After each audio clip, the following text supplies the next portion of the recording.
One, two, three. Quiet on the set. Hi, everybody. Recruiting Animal here. I'm laughing because I'm talking to myself. There's nobody else here yet. It's September 4th, 2024. Oi, ves mir. Richie Rich Rosen is here. On Headhunters, on the Herc group, yours was like the only decent posting that I could find there to talk about on the show this week. I'm trying to help you out. I know. I figured you'd see it. It said, how would you handle this? Is Rich is asking, okay? This is Rich. Okay, that's too bad nobody is here. It was more just a question. This is how I yeah, he has to back off. I oh really my didn't God.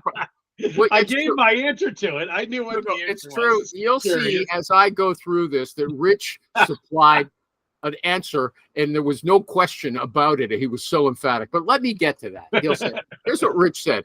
How would you handle a candidate that doesn't get back to you until a week after the interview, despite you sending him email, texting him, and leaving voicemail? And Rich, I've got you here. Did you tell this candidate, hey, buddy, I want you to get back to me? Did you tell him that? Of course. Why would you not? Well, no, well, maybe you assume you're dealing with professionals and they'll get back to you after the interview. But no, you tell them, listen, Joe, I want you to give me a call. Or what is it you asked for? A phone call? Yeah, I love to get a call, but something, obviously calls are the best. But yeah, listen, I got to talk to you after the conversation. We got to know how it goes. Client's going to be looking for feedback, so give me a ring as soon as you're free. As soon as you're free. What's usually considered that? Do you need a legal Do we need a legal definition? If you do, you got a problem.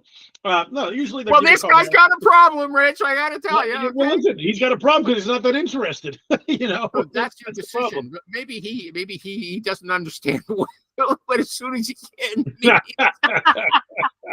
You would think multiple texts and emails and calls would have. Okay. So here's what Rich says, and this proves that Rich was only putting this up for our benefit. Okay.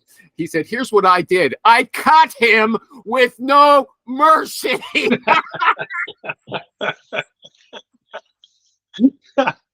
I added the no mercy part, but that was implied, okay? That's what he wanted us to get. He says, I have a 72-hour rule based on the idea that if it's important to you, it's going to get done, okay? Right? Okay. Do you want me to go on? Or you go on. I love this delivery. I love it. Okay. Okay. The highlight of my day so far.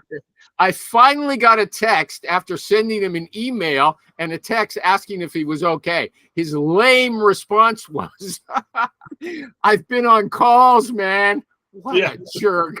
That literally was that was his response. I'm like, for a week there early? I'm like, who is he, Maynard G. Krebs? Hey, man. I've been on calls. Yeah. I'm like, dude, seriously? Loser. And then Rich adds, hey, everybody, this was for $175,000 base. The base was $175,000. This wasn't a garbage job, okay? And this is not the attitude of someone you want to hire, okay? So absolutely not. So Jeff said, Rich, what would you do if your client wants to handle that candidate? I got a question first. Did you tell the employer, hey, I'm getting this, let's take this guy out of the running? What did you say after that episode? Yeah, I mean, since it was a long weekend, I let it ride for a little bit. There's no need to, the candidate with the client was out, so no need to cut him before it's going to be cut. So, I didn't tell the client anything. So when I talk to the client today, I'm going to say, this guy's no longer interested. That's it? That's it. Rick, we liked him in the interview. We thought he did great. Yeah, that's great. But he's not interested. So did he tell you that he's not interested? No, he didn't say that, did he? Listen, the lack of, if they really push, I tell them the lack of response is all I need to know.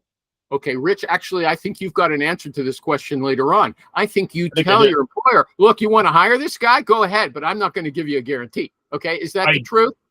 100%. If they push and they want to hire this guy, that's what I would tell them. I mean, this We're was not. early on in the process, so you have to remember, this is only, he talked to the internal recruiter, who's probably turned him off on the job, to be honest with you, because this internal recruiter is kind of a dope. And then I think he talked to the hiring manager. The, in the past, when I've done that, it's usually at the end of the process when I've just like, dude, this guy says he's a flake. I don't want to represent him. I don't feel comfortable with it. I pass whatever I find on to the hiring manager. It's like, it's on them, but I'm not going to take responsibility for someone that's going to damage my. Let me interrupt you, Rich. That's a question you just I've got listed, but you just made. How come you couldn't? You say, "Oh, he's a flake." Why couldn't you tell? Where's your radar? You spoke to the guy first. How come you couldn't get rid of him to begin with? Because it takes more calls. It takes more time. Sometimes that's the whole point of doing the interview. Why? Because we're not superheroes. No. I mean, you're a man. You stop. You every week you act as if every recruiter, or at least me, should be able to decipher everything about every single person in every call for all eternity. Okay, you know what? I'm going to be telling everybody in a few minutes for your ad that you're the Tom Cruise of recruiting. Okay, that you could do anything. So there's a reason. There's a reason I talk you up, Rich. And I told you. I mean, it makes me feel bad about my own potential when I hear that you're fallible. Everybody needs a hero. Okay. It's to your credit that you're honest. Okay, I didn't spend enough time with my candidate to tell that he was a jerk, okay, and that he had no real interest in the job. No, but you know what? You do tell him, hey, listen, you keep doing discovery after you present someone. Oftentimes, you talk to the people that may know them. You have further conversations with them, and certain things come out. It's like basically saying, well, why'd you even go out on a date in the first place with some girl? You went up for 6 months. Why didn't you get married? I mean, like, if I didn't like her, I wouldn't go out with her. That's the whole point, Rich. You forwarded, you sent her. You said, I'm going to set you up with this. Things change, right? Over time, people realize, hey, this isn't the person I thought they were. Okay, well, that's what I'm asking you. Did he impress you in the first contact? Obviously. Obviously. Yes. Hey, everybody. None of you are watching this, but if you were, would you have gathered that from Rich that he actually thought the guy was a good candidate? Because it didn't get that impression that he didn't. Why would I said that? Isn't that kind of an assumed thing? Obviously, I talked to them. Obviously, the guy's got a killer track record. But listen, he talked to the candidate, the client, and clearly he wasn't impressed by the client.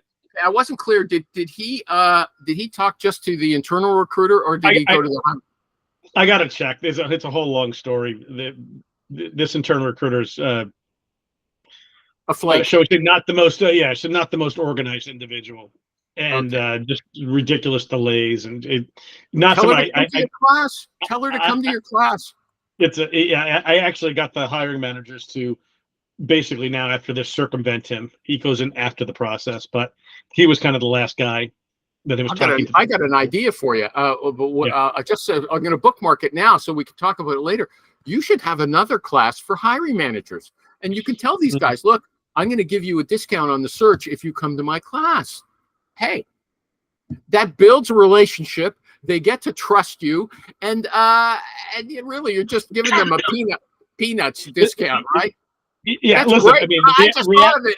It's a brainstorm. Okay, it's a rainstorm. It's a shower. I mean, in theory, it would be a great idea. The problem with 99% of my clients, they already think they know the answers. And they're going to learn otherwise. Look, I'm giving you something for free, okay? And not only that, see, Rich has this. You know that Plato's got these ideas of concepts. So Rich has an idea of having a podcast. I know he did one. He's been talking about it for years. He did one, okay? But this is better. This is better, having a class for hiring managers. I think other people who've got regular clients and they're good communicators, do a half an hour class once a week. I'm going to tell you how to interview people. I'm going to tell you what to look for, okay? I'm going to tell you how to work with a recruiter. Preferably me, okay? And anyway, Rich, okay. So, here's my follow-up question, though, okay? Yeah. If, let's say, this person actually did see the client, the hiring manager, And just like you, the hiring manager said, wow, I really like this guy. And then you had the experience that the guy didn't get back to you. And, you felt that he or she was not enthusiastic. Would you try to pep up the candidate and say, hey, look, I can tell that, you're not enthusiastic, but I'm going to tell you some reasons why? Or would you just cut them like you did? I mean, if they're not getting back to you, no, I'm not going to play these games to chase them and then, just try to reinvigorate them about the search. It's No? just generally, no, because I mean, again, never say never. Okay. But in general, if they're that apathetic after the call, you talk to them and see if they're still what the real problem was. It's one thing, but if you got to chase them just to get back to you, it's not worth your time. I don't know if there's a $30,000 fee, the candidate's really, the company's really enthusiastic about the candidate. You've got a reason to sell. I mean, listen, again, there's lots of scenarios. If the company's telling me, hey, this is the guy we want, different story. It's the second interview. It's not that deep into the process. And if he's already being a prima donna over it, and it takes him a week to get back to you and didn't get back to the internal recruiter to schedule another step too, it's just going to break your heart. This is Rich. You're seeing the heroic side of him now. I look at scoring on this big fee. If my candidate's not what he should be, he's out. But I have other candidates. I have 4 other people in the search. Why would I? You didn't say that. You didn't ask that. See, you're assuming and you're not asking the right questions. That's the problem. Okay.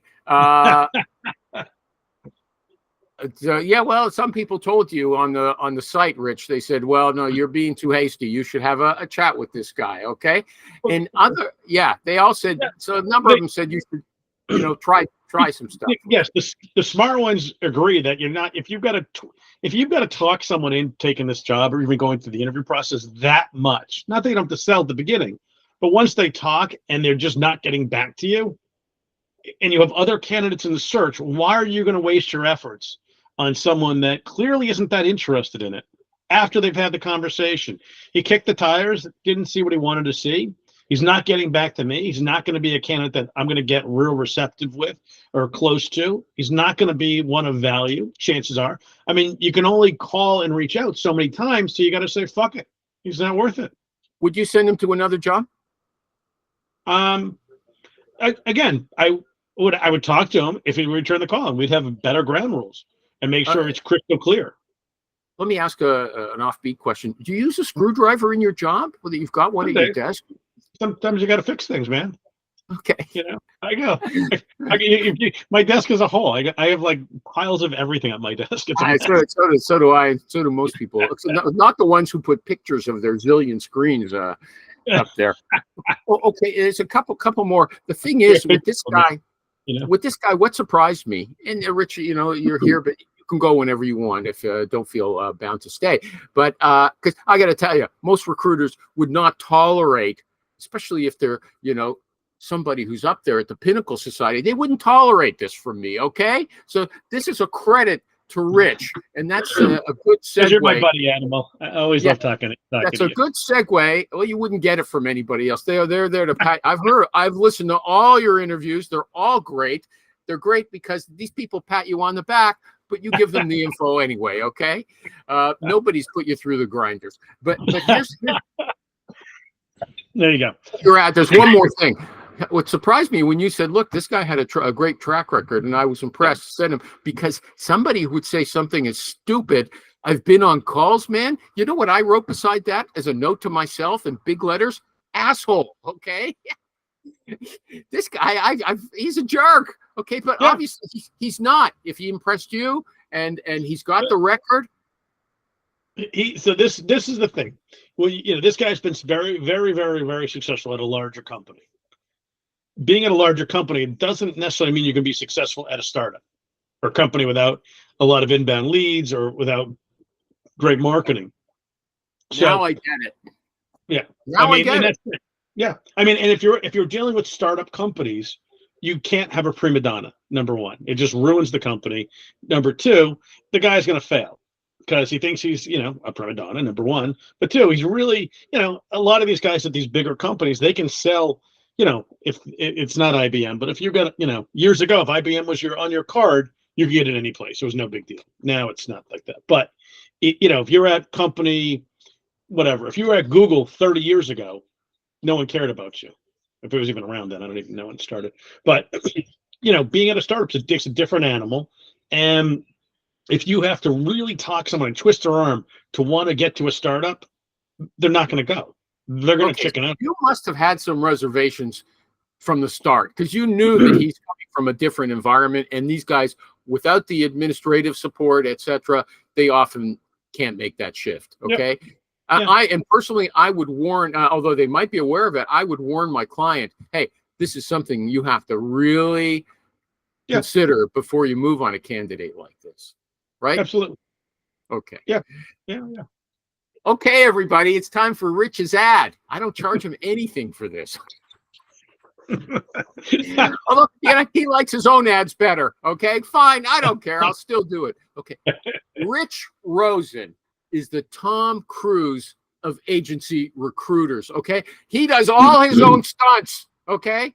Anything he tells you, he's done it himself. And if you want to be like Rich, he's got a class every Thursday morning at 8:45 Eastern.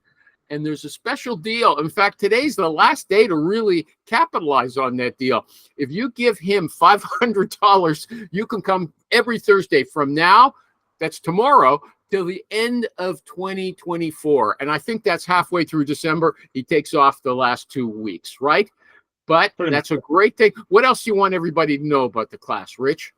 Nothing. It's a class with Trish Tampkins in there. You get all her insight as well. We get two different points of view on a lot of things. We don't agree on how to do every we don't agree to every question we get, which is great because you get 2 points of view, but the same end result. So it makes it fun. It's very real. You get the real experience from myself, who was running a desk for almost 30 years, and Trish has run an extraordinarily successful desk for years and has been an amazing coach, and trainer for years. Okay, so she's like, Ilsa to his Ethan Hunt, okay? Or Rebecca Ferguson, the beautiful Swedish girl, to Tom Cruise. So I think they wouldn't pay her enough, and she didn't go back for future Mission Impossible shows. So contact if you're interested. Now, you can tell Rich is a guy who's open to be challenged. If you want to talk to him, send him an email, rich@cornerstonesearch.com, or go to Moore Essentials, Moore Essentials.com. Okay. Anything else about that, Rich? You said before that you've had good feedback so far from the attendees. Is that right? Yeah, I've had a lot of people sign up. It's been great, actually. So it's to me, it's just fun. Like for me, it's fun to do. We started doing it because I get so many calls all the time. I'm like, all right, let's just make it easy for people and do one foul swoop. Everyone can learn from the group. It's a lot of fun. Something's wrong today, Rich. You're not as happy and jovial as you usually are. No. I've got all these calls and texts coming in this whole time, so I'm just. I let you go. It's okay. We got our main shtick done. I got the ad. No, I'm just waiting. I get, you can give this. You can cut out, but it's it's fine. I'm just waiting for clients. I'm getting some new deals and potentially I'm going to pass on 2 of them, unfortunately. It's all these, same thing every candidate, every recruiter's calling me with right now. They're getting no deals or bad deals. So why are you going to turn down those two searches? Because that's an interesting thing. I can cut out some of the other stuff, but I want to know, why are you going to turn down those 2 searches? Because they want reduced fees for an impossible search. Essentially they want a reduced fee for someone to get into an office that's underpaid, and it's going to take 10 times. I'd rather find new searches that are more palatable than work on something that's a needle in a haystack. Okay, everybody, this is important because it's one of Rich Rosen's key rules. If you want to make money, don't work with bad clients. Okay, right? But how did it get this far? If it's so crazy, like they want to underpay you. It's not. This guy, he actually literally just called me a second ago. It's a guy I've known forever. I love the guy, but he's at this new company, and I just don't agree with how he wants to hire and build his team out. It's just not. He's setting himself up for failure, in my opinion. By underpaying them.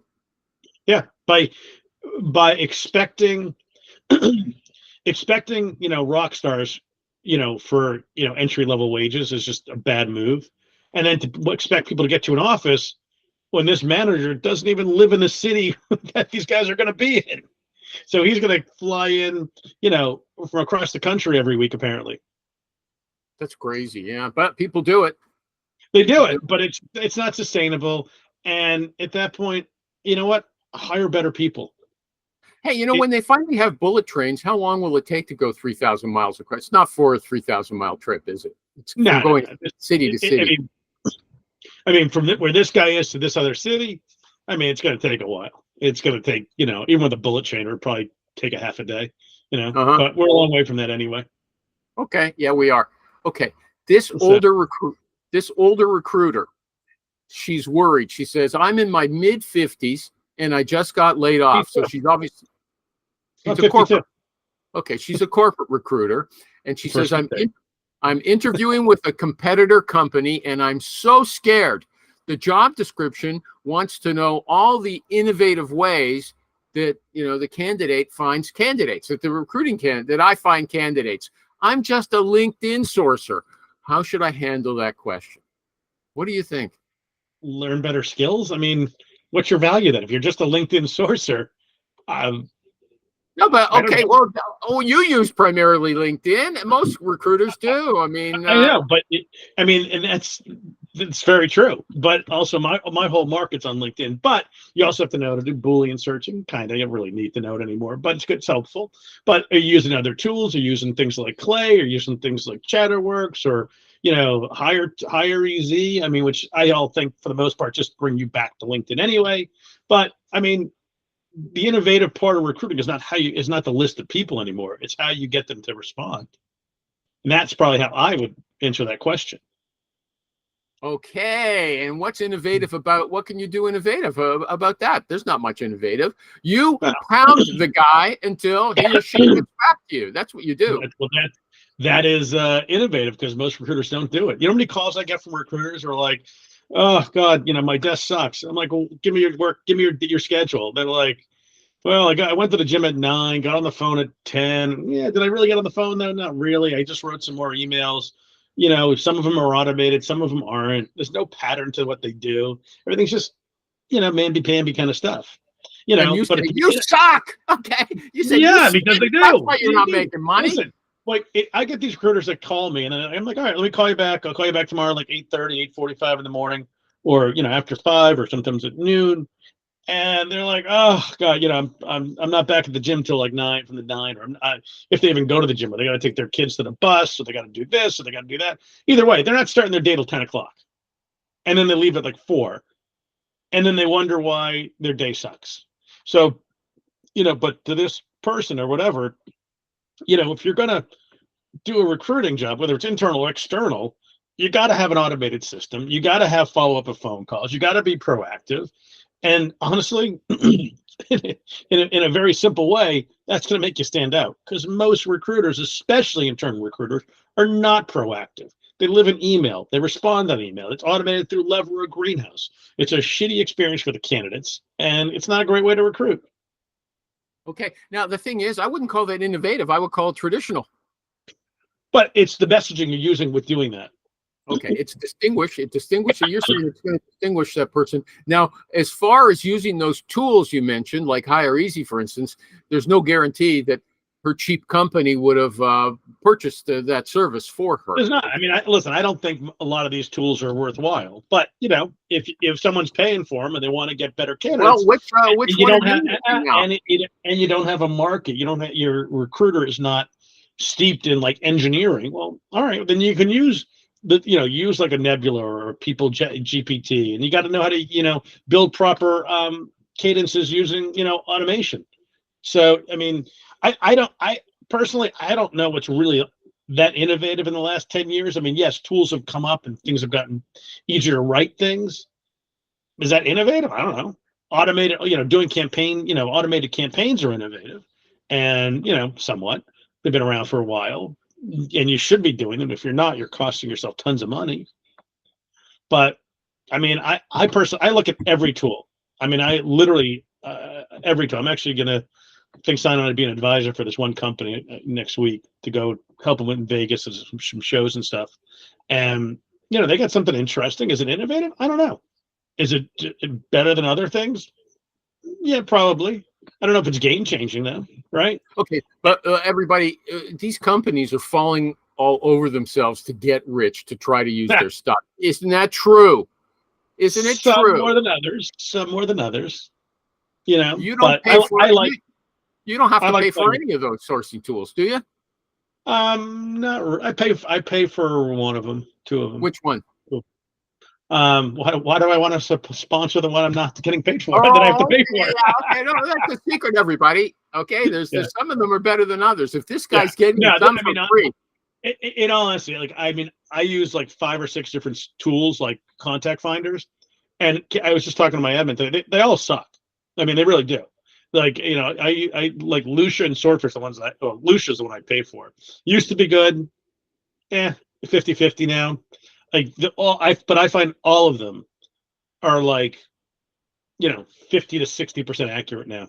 I just that low, because you used to they say really are. You used to be more enthusiastic. You used to be more enthusiastic. They used to be better, and every year they're getting worse and worse. And did you ever try to call someone through the front desk? Yeah, I just did today. Yeah. And how do you get through to your person? You don't talk to an operator anymore. You just hit the number. You go to sales. No. Lots of companies have screeners. Not many. If it's not the operator, if it's not a receptionist, it's a security guy. I haven't talked to a reception or security guy since like the 90s. Okay, maybe because you're in a very small you're working with very small firms. But even bigger companies, I'm calling to get people out. There's very rarely is there like a receptionist answering call. People, it's a question for lots of people. How do they handle it? Okay, I've seen them. It's not just me. I mean, seriously, I have not talked to a receptionist. I mean, in all honesty, probably 20 years. Wow. Yeah, I mean, maybe shorter, but it's been that long that I have no idea. Okay, I'm going to teach you something else, not from the Bible. Okay. and this, Rich. Okay, I've got other lessons from the Bible, quite similar to the one I already taught you. But thank you, Rabbi. You're not thinking that they're good for the show, okay? Not so much. I had another great idea though, but here's what I'm going to tell you. You see, Rich tells everybody that he wakes up early in the morning, he does a little workout, then he gets right to work on his desk. And then at night, between about 8 till 11, you're watching TV and you're doing your schedule. So he says if you want to make big money, you have to keep a schedule like that too. Am I right, Rich? You don't have to do exactly like that, but the point is you got to be planned. Okay, planned. Well, here's what I'm going to call that: self-discipline. Rich, your personality, you seem to me like a person who would be skipping classes in high school, not doing a lot of homework. But in fact, you are a homework guy. You work all night at homework. But here's the thing. These scientists, they took 2 sets of twins, identical twins and fraternal twins. Fraternal twins are twins who are not coming from the same cell that splits. It's just like 2 people who get born at the same time. I'm a fraternal twin. Okay, I am. Yeah. Okay, so it's just another person, and it's a sister anyway. So you can tell she doesn't look like me. But here's the thing: the twins who are identical, they have very similar levels of self-discipline, and the twins who are not identical, they're completely different, okay? And what does that say? That says self-discipline is a genetic inheritance. And so when you tell some schmo who's going to the gym at 10 o'clock in the morning, okay, he doesn't have the same inborn talent as you. Now, maybe he has to develop it, but it's an uphill battle. But they have to develop it. You have to. It's a skill like anything else. Like I saw a great quote today. Actually. It was about this. It was like, you're not always going to always have the motivation, so you need to have the discipline. Yeah, but some people think about it. You're not always going to have the motivation, but you need the discipline. That's why you need the discipline. No, yeah, but Rich, you're missing the point. I'm not missing the point. I can't help that Oh, listen, I can't help that this schmo is not gonna doesn't have the discipline to make money. That's if you don't want to make money, I can't help you. If you want to make money, this is what you got to do. Rich, it's like the difference between someone who's 5'5" and 6'8", and they want to play basketball. Okay, Life somebody. sucks. Learn it. What was it? What was it? Spuds McKenzie? Was it Spud Webb? And who was the other little short NBA player? Listen, those who want to do, right? It's never easy. Listen, Yes, it is easy. It's not easy. There's nothing easy. This is a very hard job in a very competitive environment. And you know what? You have to work hard to get better. You have to work hard to build a routine. You got to work hard to build that discipline to keep the routine. And, you know, some days are going to suck more than others. And that's it. I mean, someone can't hold your hand. You have to want to do it or not. Okay. So next question. So all right. you're ready. You still got time to go again? Hang on a second. Hey, Alan, what's up? Hey, Animal, I got to grab this, buddy. Okay. Thanks for coming. Okay. Thanks, everybody. Goodbye.